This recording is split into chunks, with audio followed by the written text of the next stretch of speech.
در پیشروی آغاز دعوت بهاری جوانپسران به خدمت حربی با مقصد شناسایی با شرایط خدمت سربازان، گروه مادران به قسم حربی 13483 وزارت مدافع جمهوری تاجیکستان واقع در ناحیه واسه تشریف آوردند. تدبیر مذکور با اشتراک رئیس کمیته اجرایی حزب خلقی دموکراتی تاجیکستان در ولایت ختلان در دایره نقشه چهاربینی‌های کمیته اجرایی حزب خلقی دموکراتی تاجیکستان در ناحیه واسه راه اندازی گردید.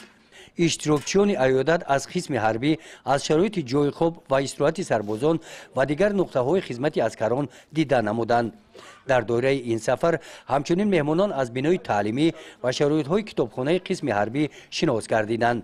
در این کتابخانه کتاب‌ها از آثار ادیبان کلاسیک و معاصر تاجیک گرد آورده شده سربازان امکان دارند که با مطالعه از این گنج‌های معنوی سویه دانش و ملکه سطح جهانبینی و معنویات خود را بلند بردارند. خدمت به من مردانگی، شجاعت به وطن، زیرکی، هوشیاری همه را آموخت که ما با ما خدمت مردانگی را آموخت که ما برای حفظ وطن خود و محافظت آن قوای خود را دریغ نداشته و آن را در راه وطنداری وطندوستی صرف کنیم. در جریان این چهاربینی در ملاقات با سربازان رئیس کمیته اجرایی حزب خلقی دموکراتی تاجیکستان در ولایت ختلان و رئیس کمیته اجرایی حزب خلقی دموکراتی تاجیکستان در ناحیه واسع و نمایندگان مقامات اجرایی حاکمیت دولتی ناحیه در برآمدشان قید نمودند که خدمت در صف قواهای مسلح برای جوانان مکتب جوانمردی محسوب یافته در روحیه وطندوستی و وطنپروری، خودشناسی و خودآگاهی تربیت نمودن خدمتچیان حربی و برای آنها مهیا نمودن شرایط خوبی خدمت این چنین رعایت طلبات‌های آیین‌نامه‌های حربی مهمترین سمت سیاست مدافعوی کشور محسوب می‌یابد.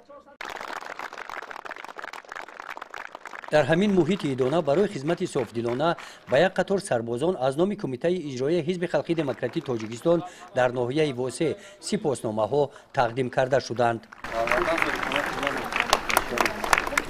سپس در قسمت فرهنگی چهاربینی کارمندان بخش فرهنگی ناحیه برای سربازان برنامه رنگین کنسرتی را نمایش دادند.